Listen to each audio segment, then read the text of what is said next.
You've seen our research on social media. Now, join us as we dive deeper into the public health topics of our time, featuring new studies and findings generated by our faculty and researchers committed to advancing health equity. From the Department of Population and Public Health Sciences at Keck School of Medicine of USC, this is Preventive Pros, the podcast. I am Dr. Marlena Fejzo, and I am a geneticist and women's health researcher with a focus on nausea and vomiting in pregnancy and the most extreme form, Hyperemesis gravidarum. I am in the Center for Genetic Epidemiology in the Department of Population and Public Health Sciences in the Keck School of Medicine. In addition to working at USC, I also sit on the board of the Hyperemesis Education and Research Foundation. They have excellent tools and resources for patients, their families, as well as for providers. They have a scoring tool called the HELP score that helps to evaluate people with HG and see how their symptoms are and whether they're improving.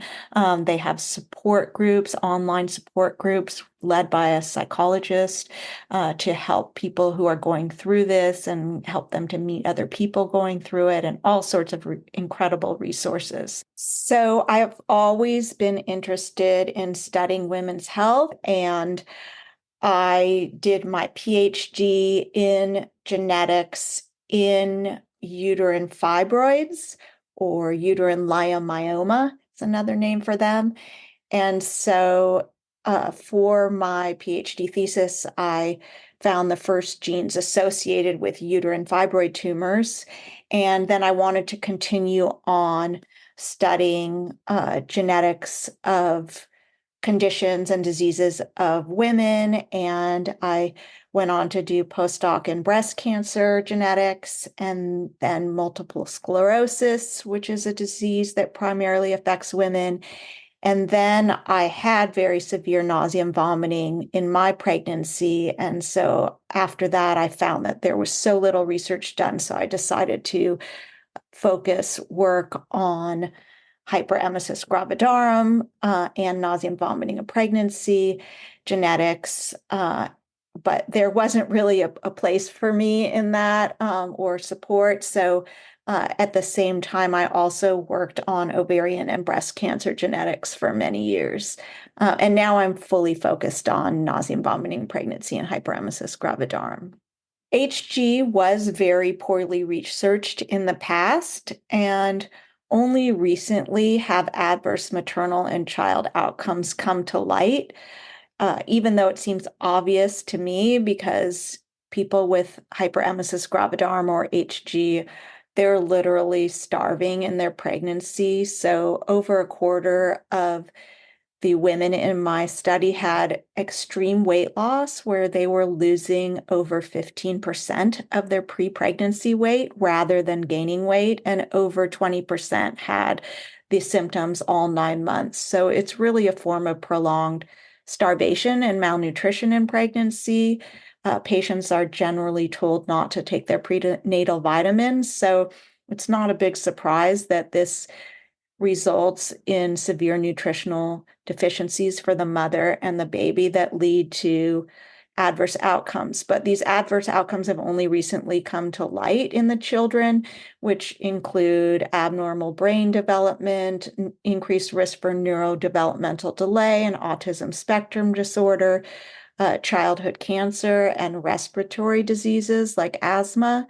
I just saw a paper came out just today showing an increased risk for cardiovascular disease in children exposed in utero to HG as well. So these recent studies showing these adverse outcomes hopefully will draw more attention to the importance of the topic as far as long-term outcomes. And let's not forget also that this is really a horrible experience for the mothers, and they are at increased risk for postpartum depression and post-traumatic stress following HG pregnancies. So it's a really important and understudied topic, and really I've been driving research in this area for over 2 decades trying to get attention. So I'm really happy that finally it is getting some more significant attention, which will hopefully help mothers and their children in generations to come.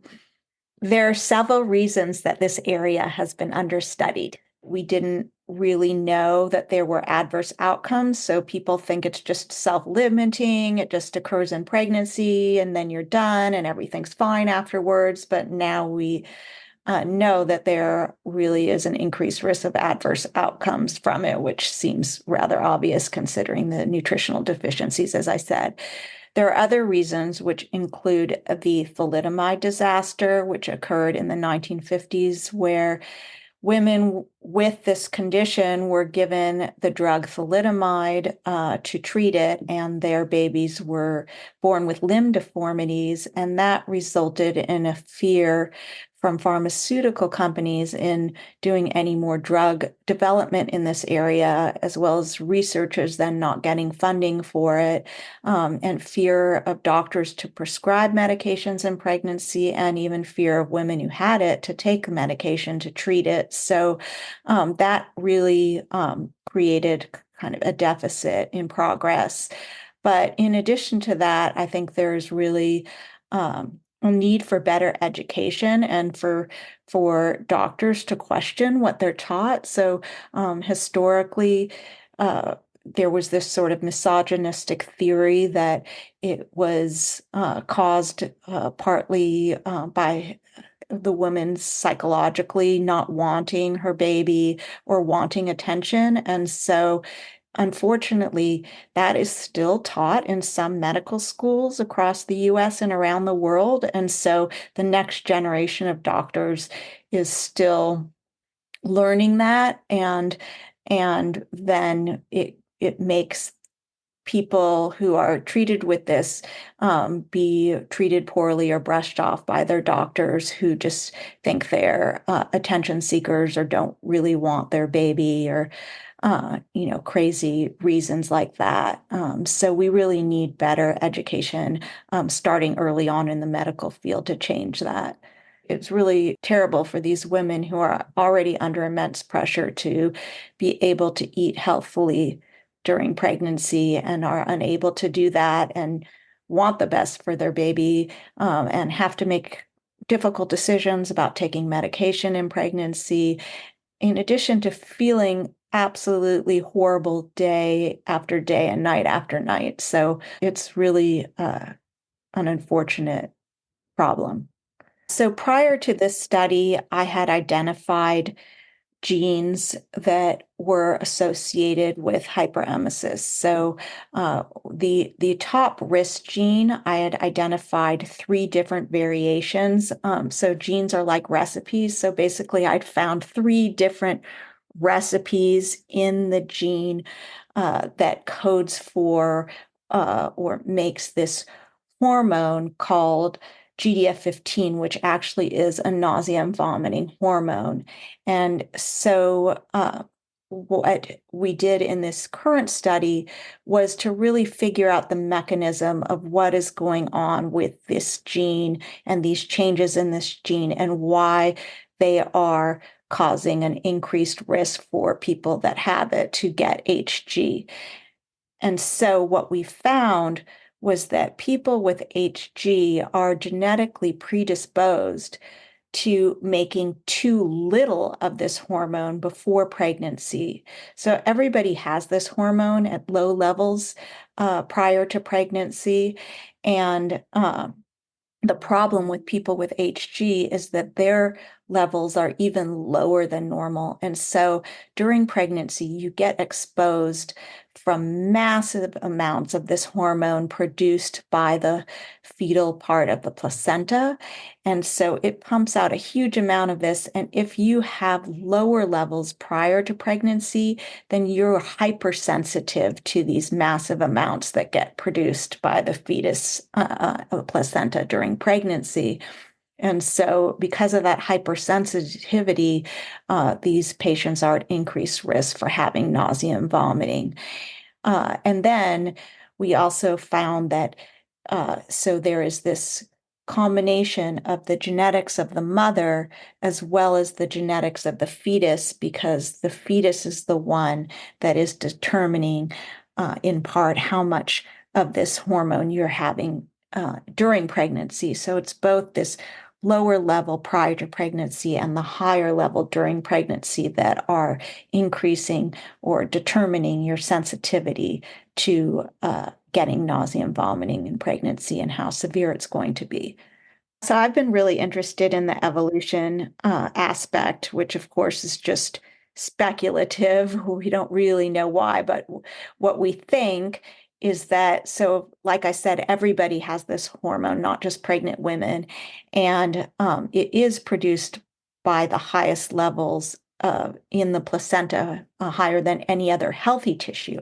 But it's also produced by tissues or cells when they are sick. So anytime you have any cell or tissue in your body that's under stress from infection or any kind of tissue damage, then that tissue is going to produce massive amounts of this hormone as well.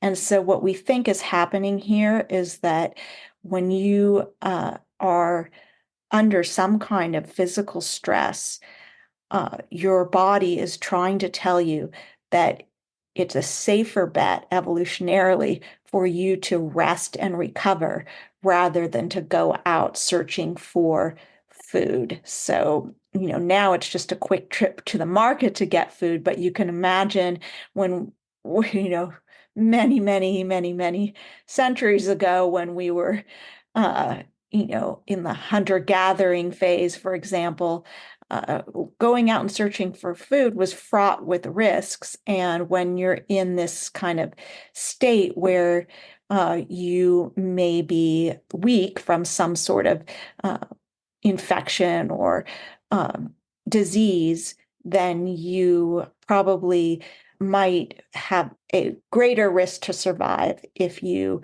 don't go out searching for food until you've rested and recovered.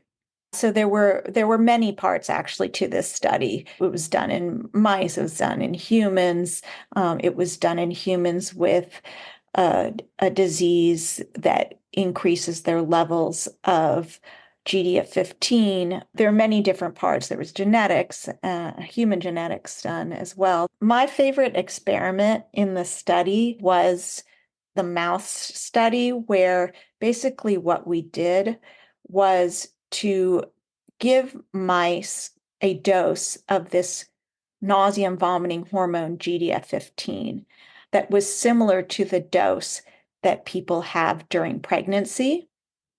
And when mice got that high dose of GDF15, they had a similar response to what we see in pregnant women. They lost weight, they lost their appetites, they ate less. But if we gave mice a low dose of the hormone, about 10 times lower than that high dose, prior to giving them the high dose, they could be desensitized to the high dose of the hormone. And so then when we gave them the high dose, they did not have the loss of appetite or the weight loss. And so what's really exciting and clinically important for that is that it shows that this is a system, a hormone system where desensitization can occur. And that suggests that if we can apply this to humans, and it is applicable, we may be able to desensitize people to getting HG by treating them with this hormone or something that increases this hormone prior to pregnancy, so that they are basically primed prior to pregnancy to the high levels that they're going to have during pregnancy, and that they don't have that extreme nausea and vomiting that they may have had in a previous pregnancy. It's sort of like what's done sometimes for getting people to not have allergies. You give them low doses of the allergen, so that kind of thing, that kind of approach. This was an international study. So prior to this study, I had found these 3 variations in the gene for this nausea and vomiting hormone GDF15, and we didn't really know how those variations changed the gene. What we thought was that because it's a nausea and vomiting hormone, we hypothesized that these changes would lead to overactivity or overproduction of the hormone in pregnancy. But what we found in this international study, when I partnered with Dr. Stephen O'Reilly from Cambridge and other international researchers that he had put together to solve this problem, was to understand what those changes were doing. We first found that the variation in those genes was associated with a lower level of the hormone rather than a higher level. So that was a big surprise to us. Because, like I said, we were expecting it to code for a higher level, but then we went further to show that this was actually a mechanism where the lower levels prior to pregnancy, so those lower levels during the non-pregnant state, were what were making the patients hypersensitive. So the international team did a series of different studies to prove this mechanism of desensitization was occurring and that was the major cause. And we also showed that the hormone is mostly coming from the fetus rather than the mother. So the fetal part of the placenta is what is producing massive amounts of this. So it shows for the first time that there is this genetics of the mother that is making the mother hypersensitive to this hormone that is produced by the fetus in pregnancy. So it's both the mother's sensitivity and the amount that the fetus is making that are going to contribute to people's levels of nausea and vomiting in pregnancy. So this has clinical implications in two different ways because it means that we can possibly prevent hyperemesis by increasing the levels of the hormone prior to pregnancy, but also we may be able to treat HG by lowering the levels of the hormone during pregnancy or blocking its action. So one of the first studies I did was to look at familial aggregation of hyperemesis. So we did find a 17-fold increased risk of having hyperemesis if your sister had it. And about a third of our participants also had a mother who had more severe nausea and vomiting of pregnancy. So that suggests maybe a 30% increased risk of a mother to daughter transmission. We also saw that it could come from both maternal and paternal grandmothers equally. So equal numbers of people reported that their mother's mother or their father's mother had HG. So that's why some people may not see it in their family because it may come from the father's side and then the father's father. And so you may not always see it.